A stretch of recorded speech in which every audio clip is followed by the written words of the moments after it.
Hi everyone, and welcome back to my channel, and welcome to my July wrap-up. Although this July wrap-up is being filmed a little bit early because I am leaving on vacation, so it's a little short of the full month's worth of reading, but that's okay. There's still plenty enough to talk about. Let's start off with the first book. It's been a while since I took that reading break during the spring. But I finally read another Zola, which continues my journey through his very famous Rougon-Macquart cycle, which was a 20-novel series about a family, Rougon-Macquart, both sides of this particular family, where one side has a lot of influence and a lot of money, and the other side doesn't. And the whole series is basically a look at the influence of nature versus nurture. So does the rich side with the influence keep their influence because they were raised with that, and does the poor side stay poor because they were raised with that? So it kind of looks at that, and all within this period of French history, which we are seeing a lot of change in society as France, although mostly Paris, develops into the Paris that we know it as now. So this is all during what is considered the Second Empire. This particular book is called La Joie de vivre, which is the joy of life, and follows the daughter of two characters that we had met in the previous book, Le ventre de Paris, which is the belly of Paris. It's not really a spoiler because we don't know, but the characters apparently have passed away. We have no idea how. And so their young daughter, who is now an orphan, has been sent out to an aunt's home, and this book is all about her upbringing. Now this book is called Joy of Life, but it's very much a title that is full of irony, full of cynical humor, full of just like black. I'm calling it the joy of life, but there's no joy whatsoever, as basically our young character gets taken advantage of by the family, who little by little think they have the right to take money from her. And our young character, she is basically the kindest, gentlest soul you will ever meet. And so this book is really it just becomes so cruel because you're seeing this young girl getting taken advantage of. And even though there are characters that exist in the book, they're saying, you are being taken advantage of, let us help you, let us get you out of the situation. And she's like, no, this family does so much for me, I want to do the same for them, it's okay. And she ends up falling in love with her cousin who lives with them, and it's just, the book progresses from that. So Zola continues with his beautiful writing, and he continues with his look at the cruelty of man, and seeing how looking at just looking at the cruelty that seems to be innate in man, and looking at the idea of fate and how fate is decided by where we come from, the people we come from. So our young character, is it her fate because of who her parents are? Is it her fate that she'll go in one direction or another? Maybe it's her fate to go in and be completely destroyed, but maybe she can overcome that. So the book is all about that. And this was a very big joy to read, as always, Zola. Not his most powerful work, but actually quite, looking back on this book, I would rank this quite high, to be honest. I really would, because he tackles so much of this, and he tackles so much in this, and he writes about things that weren't being written at the time, that are really, really just forward thinking, and really just they make your jaw drop to the ground. I mean, there's one scene with a childbirth, which is like just horrific, and then he has no shame in talking about a woman's body, And just the way he writes about is so realistic. It's not, it's so human, right? It's just so human. And so this is really, really fantastic. There's only one spot that I would love to talk on, and I mean, I can talk with this other people. I just haven't done it yet.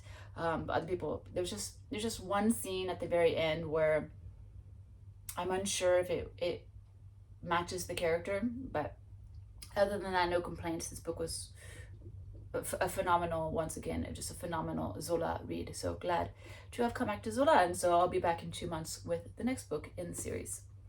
All right, the next book that I completed this in the month of July is a recent purchase, Time Out of Joint by Philip K. Dick. It's been a while since I visited one of his works. I do enjoy Philip K. Dick. He's he was a very prominent science fiction writer, and he deals with a lot of the idea of memory and time change and the manipulation of technology that leads humans to sort of live in a world where you start to question your existence and you start to question reality. Like, those are his very common themes. It's always sort of an individual fighting a sort of, it's not even so much like a government or even a government entity, but just some sort of entity of enforcement of social like regulation. And then, but at the same time, it's also the individual versus themselves, because oftentimes the characters have put themselves in situations with themselves, but they haven't realized it because of his whole other theme of memory. And this book follows those themes to the T. This particular book, Time Out of Joint, it was published sort of like in the middle range of when he was publishing books. And this particular book is about this character called Regal Gum, who spends his days just sitting in the living room of his sister's home, and he makes a living by solving this puzzle that's from the newspaper. So every day he submits his entries, he wins the contest, and he gets prize money from it, and the very next day he keeps doing that, and he's been on a winning streak for about 2 years. But little by little, there's parts of his environment that there seem to be irregularities sort of happening. So for example, his brother-in-law goes to the bathroom, and instead of turning on the light switch, he just starts aimlessly reaching for like a cord to pull. So just all the lights where you pull a string and that turns on the light. But the thing is that his brother-in-law can't remember when he's ever had any sort of interaction with a pull string light that would make him want to go through that action. And then Regal Gum himself has situations where there's one point he goes to buy a drink at a food truck, and then all of a sudden the food truck just disappears, but all that's left is a sheet of paper that says food truck. So it's very, very strange. So little by little, his reality is starting to crumble, and he's starting to question his existence in this reality and what it is. Like, what is this world that I'm living in? There's something that's off. That's something that's not right. And little by little, he gets kind of clues into what's really going on. And this is him, ends up being about a book of him trying to flee that while trying to discover what's going on. So, as always with the Philip K. Dick book, it's incredibly high-paced. There's a lot of paranoia. There's a lot of questioning going on. There's it's fun for as a reader because you start to wonder, okay, which character is real, who's not real, who's the enemy, who's an ally. And I think what's really strong about this particular book is I felt that all of the characters include, like, the side characters themselves all have an agency, all have their own really well-constructed personality and role that makes this book really, really strong. Because I think oftentimes with these kind of science fiction books where a main character starts to question their universe and questions their sense of reality, oftentimes the main character is well constructed, but all the side characters are just kind of placed there to help the character on their journey. But I felt that all of the characters in this book had their own personality, had their own existence, had their own world. And because of that, it makes the interaction between all the characters much more interesting. So I thought this was a very strong book. I think only the conclusion, when it comes to the existence of certain groups within the conclusion, that was the only part where I thought the explanation of our main character situation was a little bit weakened, but very strong piece of work. So I'm really glad I read this one. This is really, really fun. And it's just really, like, these books are just really good, like, palate cleansers for me. And especially this year, because I realized, like, I've been reading a lot of books from the 1800s this year, which is fantastic. I love it. But I just really needed something contemporary and modern and fast-paced and really, really page-turning and engaging. Not that the 1800, like, the works, obviously the works from the 1800s are very engaging, or else I wouldn't read them. But obviously a science fiction that's meant to, that is trying to express paranoia. When you express paranoia, obviously the sequence of events gets faster and faster. The tempo, the rhythm, everything gets quicker. And so that just makes it slightly more page turning. So yeah, this was really fun for me. I enjoyed this one. Another recent purchase is in fact, it's so recent that you have not seen the book haul yet with this book, but you'll see it's coming. It should be 2 videos from now.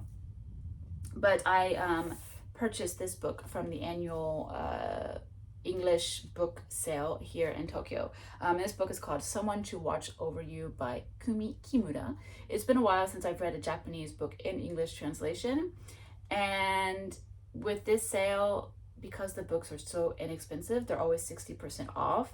So this being the wholesale price of $16.95 in US dollars, I bought it for the equivalent of $8. So because of that, I feel more willing to experiment with books that I might not otherwise have purchased. And spoiler alert, if this had been full price, I wouldn't have bought this. This is not worth, I did not think this was worth the full wholesale price. No, $8 was fine.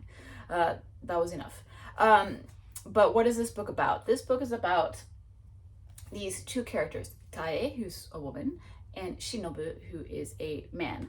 And basically, they're both 2 characters that have had difficult moments in their past where they have been in a situation where they might have contributed to someone's death. So in Tae's position, she was a teacher, and she feels guilt over a student that died, while Shinobu was working as a security guard for an event, and he got in a kerfuffle with a woman, and the woman eventually passed away, and so he feels guilt over that because he wonders if he contributed to that death. So you have 2 characters with slightly troubled pasts. They've also have failed to create connections in their lives. They've moved a lot. They've tried a lot of different jobs. They've kind of failed at all the little jobs. And eventually they both end up moving back to their hometown. However, they moved back to their hometown at the peak of COVID. So even though they've moved back to their hometown, where technically they should have been surrounded by family, they're being shunned still. So Tae, her mother passed away. Her mother, who was sick, had passed away. So she wasn't particularly shunned by her family, but she has no family left in the area. Shinobu himself, though, is actively being shunned by his brother and his brother's family. They forced him out of the house. He's allowed to live there, but he has to live in like the storage unit in the back and not have too much interaction. So it's the peak of COVID. So obviously, they're being shunned, and they don't have family to rely on even within their hometown, but also just the town themselves, because it's the peak of COVID. They're kind of being shunned by the town for being outsiders. Like, don't bring that virus to us. Like, you're so irresponsible for coming here. Like, let's avoid them and whatnot. So they come into a situation where they end up relying on each other. Although it's more like Tae uses his services, not sexual, don't think like that, but like uses his services as a handyman to create this social connection. And so they end up relying on each other. But the thing is that while the themes of this book are there and they're very on point for what was going on at the time, and they are a good reflection of Japanese society, just really the outsiders versus insiders issue that Japan has, where really they just have no tolerance for outsiders, especially in small towns, but even in Tokyo. I mean, big cities like Tokyo, it's everywhere. So while the themes are excellent and everything, I thought this book was kind of boring, to be honest. There's nothing about it that's very interesting. The both of the characters are kind of gross people. Like, they're just, I mean, they've had a tough past, and I give them that, obviously, but they're just not really good people. They're just not. And another thing that I didn't really enjoy about this book is the writing style. So basically what happens is that the book this is a very common writing style in Japan, and it's not my favorite, to be honest.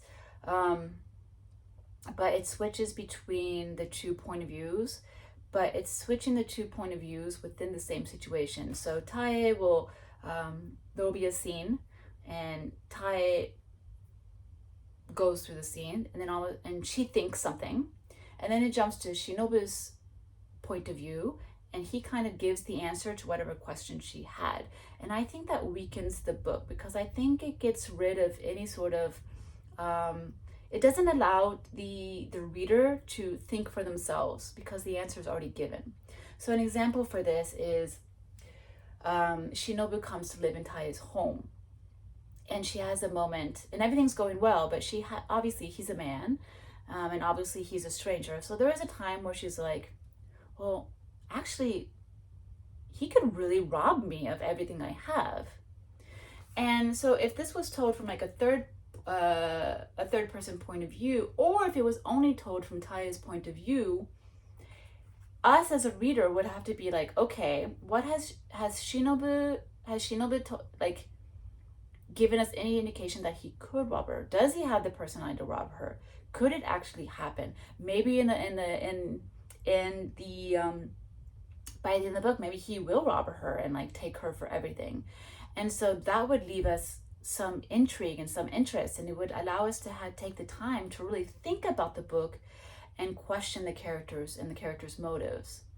And that would make it interesting. But no, 2 paragraphs after Tae comes to has that question, we are given Shinobu's point of view, and he says, I could totally rob her, couldn't I? But I won't, Like the question is answered before the reader is given a chance to interact with the text. And I think that weakens this book, because it really just, it does nothing for me. It's just like, here's life's questions, and here are the answers, and you don't get the time to think about it.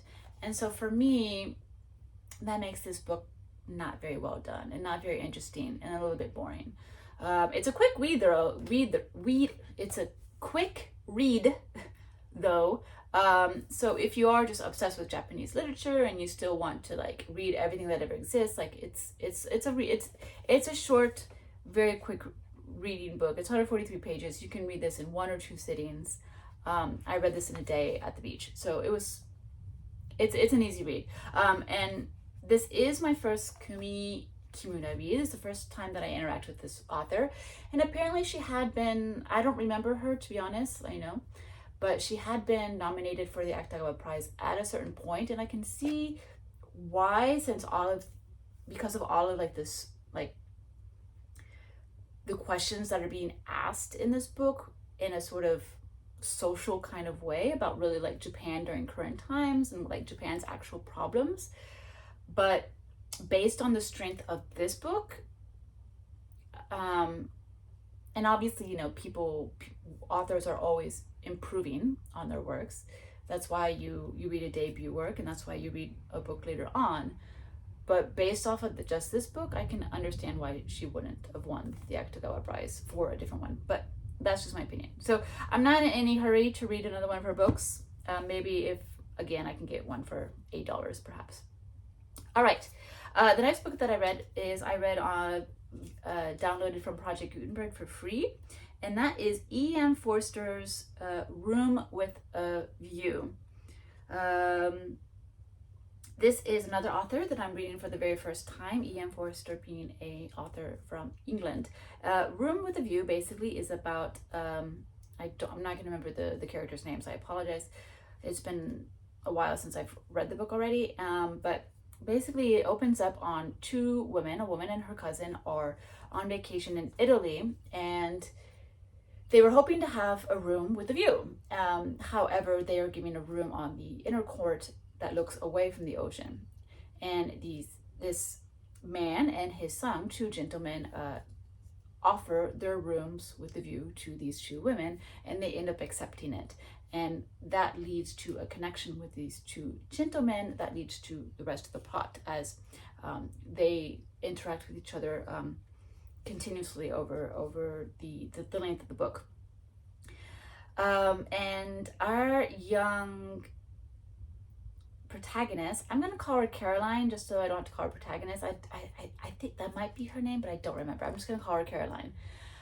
Caroline is a very naive person. She's still young to the world, but she ends up on the Italy vacation. She ends up having sort of an interaction with the young son of the man who gave them their room that triggers something in her, but at the same time makes her uncomfortable because she's so inexperienced.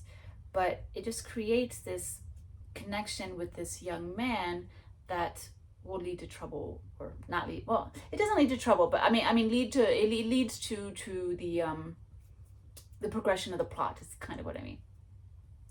And so this book was interesting because it really changed throughout the length of the book. At the very beginning of the book, it was so funny.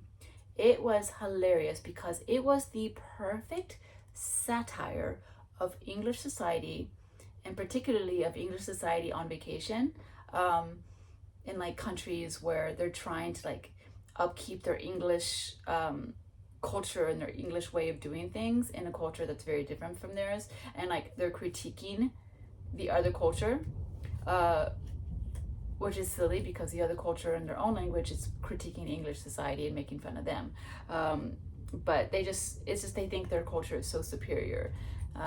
So it really led to this really amazing and funny satire.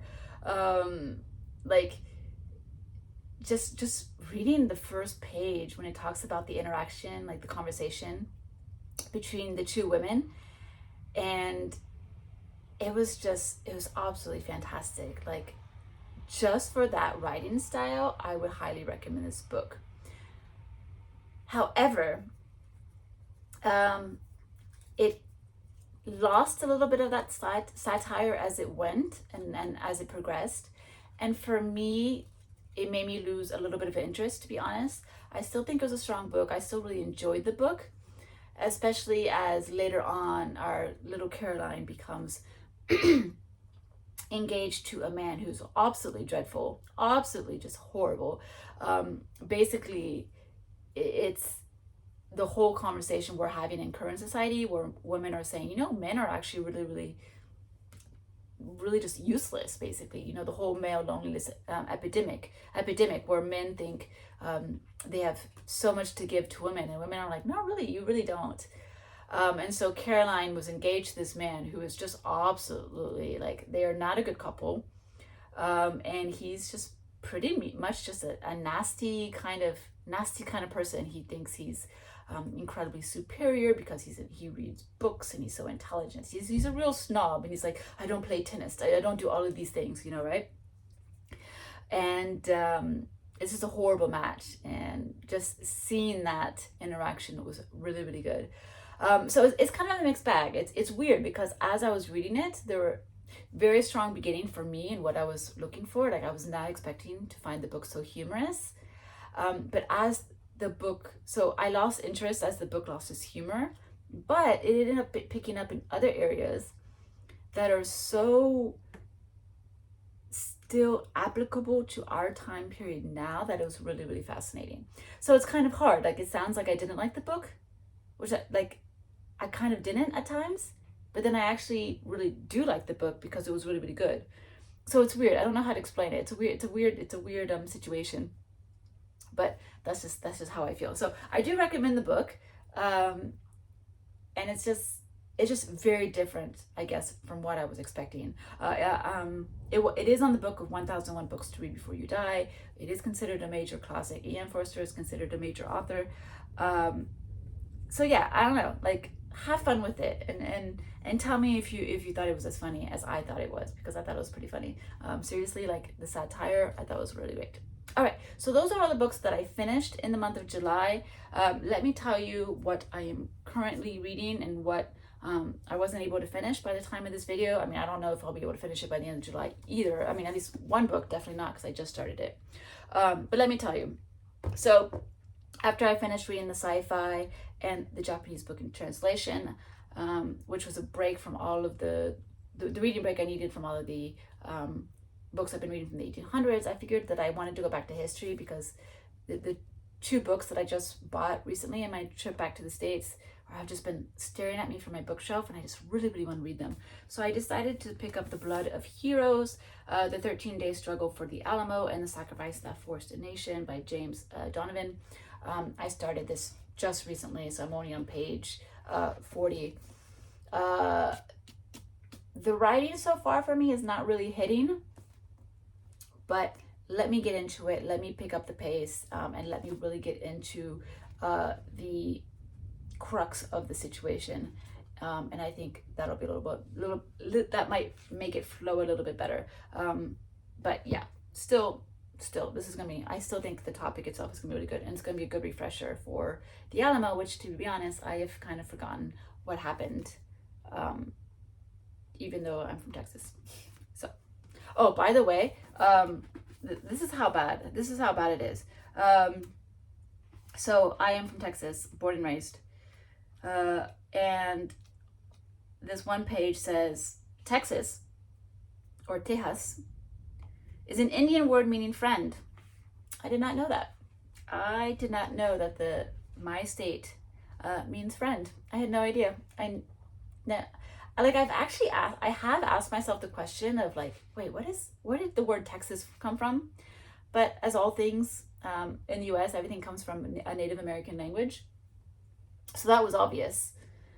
But I just never knew it meant friend. And my friend, who is also from Texas, was like, yeah, like, the state motto is friendship. And I'm like, I also did not know what the state motto was. I know what the state bird is. I know what the state tree is. I know what the state wildflower is, but I did not know the state motto, apparently. So I think I need to turn in my Texas card, but I guess I technically already did that when I moved to Japan, perhaps. Anyway, okay, another book that I'm reading in July. This one I will have finished by the end of the month, and that is Bari Sanko. And this book was the Akak 1, right? Because I think this was a dual win year. It was a dual win year. I don't think it was. It was a dual winner year. But this was one of the winners of the 171st Akutagawa Prize. And yeah, I'm pretty far in. It is actually quite a difficult read for me. So it is taking me a bit of time.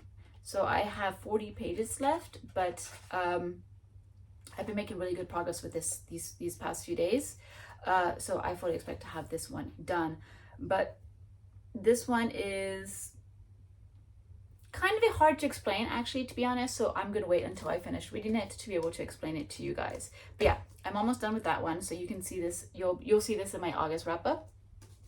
And then on my PDF downloaded from Project Gutenberg side of things, the book that I'm reading on my computer is, I've picked up another Isabella Lucy Bird book. So this will be my third book by her this year. I'm enjoying this journey. But that book is called The Yangtze Valley and something. But basically it's about her travels up the valley of the Yangtze River in China.